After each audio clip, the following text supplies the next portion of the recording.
2022년 8월 17일 큐티 말씀입니다. 출애굽기 17장 1절로 16절입니다. 이스라엘 자손의 온 회중이 여호와의 명령대로 신광야에서 떠나 그 노정대로 행하여 르비딤에 장막을 쳤으나 백성이 마실 물이 없는지라. 백성이 모세와 다투어 이르되 우리에게 물을 주어 마시게 하라. 모세가 그들에게 이르되 너희가 어찌하여 나와 다투느냐? 너희가 어찌하여 여호와를 시험하느냐? 거기서 백성이 목이 말라 물을 찾으매 그들이 모세에게 대하여 원망하여 이르되 당신이 어찌하여 우리를 애굽에서 인도해 내어서 우리와 우리 자녀와 우리 가축이 목말라 죽게 하느냐? 모세가 여호와께 부르짖어 이르되 내가 이 백성에게 어떻게 하리이까? 그들이 조금 있으면 내게 돌을 던지겠나이다. 여호와께서 모세에게 이르시되 백성 앞을 지나서 이스라엘 장로들을 데리고 나일강을 치던 내 지팡이를 손에 잡고 가라. 내가 호렙산에 있는 그 반석 위 거기서 내 앞에 서리니 너는 그 반석을 치라. 그것에서 물이 나오리니 백성이 마시리라. 모세가 이스라엘 장로들의 목전에서 그대로 행하니라. 그가 그곳 이름을 마사 또는 무리바라 불렀으니 이는 이스라엘 자손이 다투었으며 또는 그들이 여호와를 시험하여 이르기를 여호와께서 우리 중에 계신가 안 계신가 하였음이더라. 그때 아말렉이 와서 이스라엘과 르비딤에서 싸우니라. 모세가 여호수아에게 이르되 우리를 위하여 사람들을 택하여 나가서 아말렉과 싸우라. 내일 내가 하나님의 지팡이를 손에 잡고 산 꼭대기에 서리라. 여호수아가 모세의 말대로 행하여 아말렉과 싸우고 모세와 아론과 훌은 산 꼭대기에 올라가서 모세가 손을 들면 이스라엘이 이기고 손을 내리면 아말렉이 이기더니 모세의 팔이 피곤하매 그들이 돌을 가져다가 모세의 아래에 놓아 그가 그 위에 앉게 하고 아론과 훌이 한 사람은 이쪽에서 한 사람은 저쪽에서 모세의 손을 붙들어 올렸더니 그 손이 해가 지도록 내려오지 아니한지라. 여호수아가 칼날로 아말렉과 그 백성을 쳐서 무찌르니라. 여호와께서 모세에게 이르시되 이것을 책에 기록하여 기념하게 하고 여호수아의 귀에 외워 들리라. 내가 아말렉을 없이 하여 천하에서 기억도 못하게 하리라.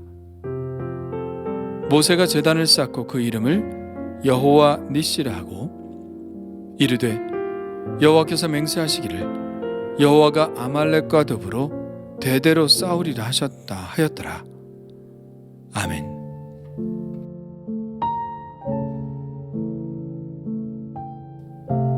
그들은 신광야에서 르비딤으로 장막을 옮겼습니다. 그곳에 장막을 쳤으나 오아시스가 아니기 때문에 먹을 물을 구할 수 없었죠. 결핍이 생길 때 백성들이 하는 유일한 대안은 모세와 다투는 것이었습니다. 우리에게 물을 주어 마시게 하라. 모세는 그들에게 대답합니다. 너희가 어찌하여 나와 다투느냐? 너희가 어찌하여 여호와를 시험하느냐? 그들은 모세에게 부탁을 한다거나 의논하려는 태도를 보인 것 같지 않습니다. 다투었다는 표현을 하는 것을 보니 그들은 모세에게 처음부터 대들었던 것 같습니다. 그들은 모세의 가장 약한 부분이 무엇인지 알았죠. 그래서 그 부분을 공격합니다. 그것은 바로 애굽을 들추어내는 것이었죠. 결국 모세가 자기들을 들쑤셔서 애굽으로부터 나오게 했으니 모세가 책임을 져야 한다는 것입니다.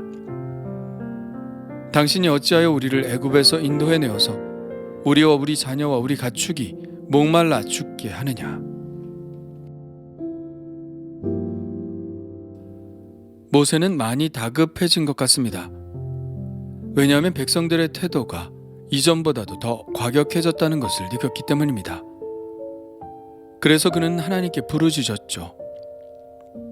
모세는 사실 인간적으로는 매우 무능한 사람처럼 보입니다. 그들을 설득하지도 못했고 그들의 분노를 잠재우지도 못했습니다. 카리스마가 있어서 눈빛 하나만으로 그들을 제압하지도 못했죠. 물론 그래서 하나님이 그를 쓰셨는지는 모르겠지만 그가 할 수 있는 것은 그저 하나님께 부르짖는 것밖에는 없었습니다. 그는 절실하게 기도합니다. 모세가 여호와께 부르짖어 이르되 내가 이 백성에게 어떻게 하리이까? 그들이 조금 있으면 내게 돌을 던지겠나이다. 자칫 잘못하면 이스라엘 백성들이 자신에게 돌을 던질 수도 있는 위기의 상황이었다는 것을 보여주죠. 오죽하면 그곳 이름을 무리바라고 불렀겠습니까? 무리바는 다투다는 뜻입니다. 백성들과 모세는 일촉즉발의 위기까지 갔죠. 이렇게 절실하게 부르짖자 하나님은 또 하나의 놀라운 일을 행하십니다. 하나님은 모세더러 이스라엘 장로들을 데리고 나일강을 치던 지팡이를 손에 잡고 반석 앞에서 서라고 하십니다. 하나님은 그 반석 위 모세 앞에 서시겠다고 하시죠. 모세와 이스라엘 장로들은 하나님을 볼 수는 없어도 하나님은 지금 모세 앞에 서 계신 것입니다. 이제 모세가 반석을 치기만 하면 그 앞에 계신 하나님께서 그 반석에서 물이 나오도록 하실 것입니다. 모세가 그 말씀을 믿고 장로들 앞에서 반석을 치니 그 반석에서 물이 쏟아져 나왔죠. 하나님은 여기서 당신의 종 모세의 권위를 다시 한번 세워주십니다. 모세가 돌에 맞을 뻔했다는 것은 그의 권위가 땅에 떨어질 뻔하였다는 것을 뜻합니다. 그래서 하나님은 모세로 하여금 그 지팡이로 바위를 치게 하신 것입니다. 물론 모세가 물을 낸 것은 아니지만 하나님이 모세 뒤에 계시다는 것을 보여주신 것이죠. 이처럼 하나님은 당신의 사역자를 보호하십니다. 사역자는 모세처럼 괴로움을 당하기도 하지만 하나님의 보호하심의 은혜도 받는 것이죠. 사역자는 위기를 많이 겪지만 이런 하나님의 격려 때문에 그 일을 계속할 수 있는 것입니다. 이 은혜가 아니면 가능하지 않은 일이죠.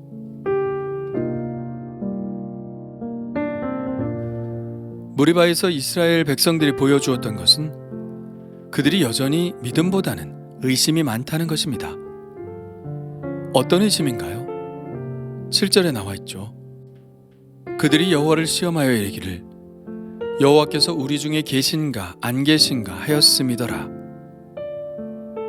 사실 지금의 상황은 하나님이 그들 가운데 계시지 않다고 생각하기가 더 어려운 상황입니다.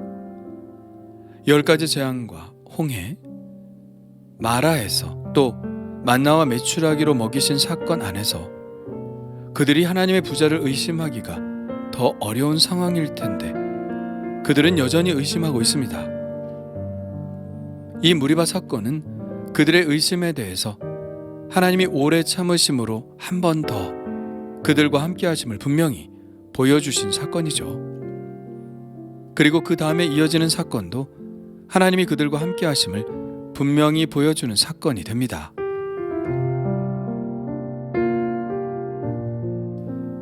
아말렉과의 싸움이 붙었습니다.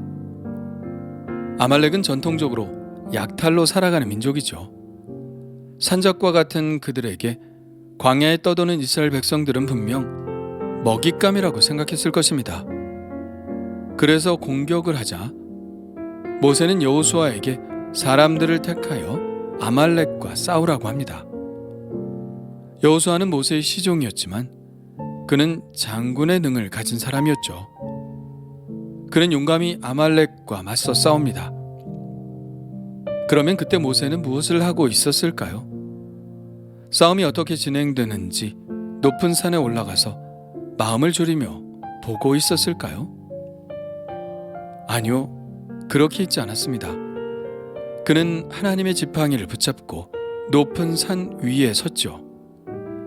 여호수아가 아말렉과 싸움을 벌일 때 그는 손을 높이 들고 하나님께 기도한 것입니다. 그때 모세와 함께한 사람은 그의 형 아론과 훌이었습니다. 그런데 참 신기한 일이 벌어집니다. 모세의 팔이 피곤하여 내려가면 아말렉이 이기고, 모세가 팔을 다시 올리면 여호수아가 이기는 겁니다. 이런 일이 반복이 되자 이건 우연이 아니라 하나님이 역사하시는 분명한 증거였죠. 그래서 아론과 훌은 모세를 돌 위에 앉게 하고 한쪽 팔씩 붙들어 모세의 팔이 해가 지도록 내려오지 않도록 하였습니다. 그렇게 되니 이스라엘이 밀리는 일이 없었죠. 여호수아가 칼날로 아말렉과 그 백성들을 쳐서 무찔렀습니다. 하나님은 다시 한번 그들과 함께 하시는 여호와 하나님이신 것을 이 전쟁을 통해서 증거하셨습니다. 그리고 또한 모세의 뒤에서 역사하는 분임을 이스라엘이 알게 하셨죠. 모세가 팔을 올린 것은 그저 팔을 올린 것이 아니라 기도했다는 것을 말합니다. 그가 기도할 때 하나님은 전쟁을 승리로 이끄셨습니다. 치열한 삶 속에서 우리가 전쟁을 치르는 것 같지만 전쟁의 승패는 현장에서 일어나는 것이 아니라 그 배후에서 일어나는 것임을 우리에게 분명히 보여주고 있죠. 우리의 기도가 그칠 때 우리는 우리의 삶에서 패배하고 말지만 우리의 기도가 계속될 때 우리의 삶은 승리로 나아갈 것입니다. 그것은 우리의 기도가 능력이 있어서가 아니라 우리의 기도 뒤에 역사하시는 하나님이 계시기 때문이죠. 오늘의 이 말씀은 모세의 리더십이 어디에서 나오는지 우리에게 분명히 보여주시는 것 같습니다. 그는 카리스마가 있는 지도자가 아니었습니다. 늘 자기 백성의 공격에 약해지는 심약한 지도자였습니다. 그가 할 수 있는 일이라고는 그저 하나님께 울며 기도하는 것밖에는 없었죠. 유능한 사람은 기도하지 않습니다. 그러나 그는 무능했기 때문에 기도했습니다. 백성들을 설득하고 대적할 수 없기 때문에 기도했고, 나가 싸울 힘이 없기 때문에 기도했습니다. 유능한 사람들은 자기가 문제를 해결하려 하다가 문제를 일으키지만, 무능한 사람은 하나님으로 하여금 문제를 해결하시도록 합니다. 그런 사람은 또 모든 영광을 하나님께 돌릴 수밖에 없죠. 자신의 무능을 잘 알기 때문입니다. 생각하는 마당비가 있습니다. 어느 날 마당에 가득한 낙엽을 머슴이 비로 말끔히 쓸고 났을 때 마당비가 으스대며 내가 오늘 낙엽을 모두 쓸었다고 떠들어댄다면 머슴이 그에게 빗자루야, 너 자신을 알라고 하지 않겠습니까? 비가 낙엽을 쓴 것은 분명한 사실이지만 낙엽을 쓴 것은 비가 아니라 머슴입니다. 그러기에 비는 스스로 말하기를 낙엽을 쓸었으나 쓴 바 없다고 해야 합니다. 아무것도 하지 말라는 것이 아닙니다. 하면서 하지 않는다고 해야 합니다.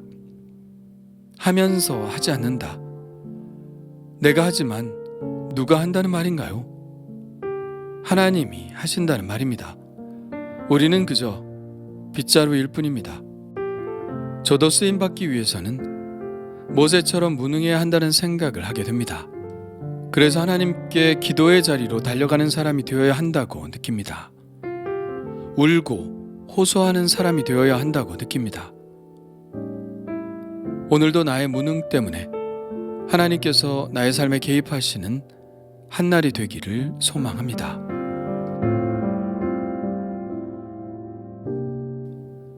주님 감사합니다.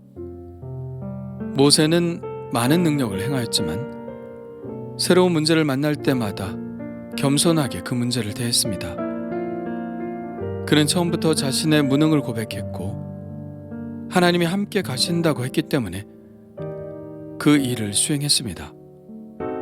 그렇게 그는 끝까지 주님만 의지하는 삶을 살았던 것을 봅니다.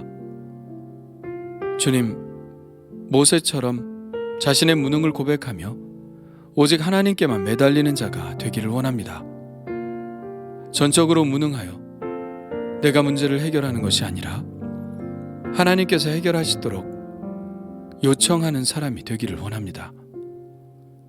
오늘 저의 삶에 초청하오니 주여 주님의 능력으로 이루시옵소서. 예수님의 이름으로 기도합니다. 아멘.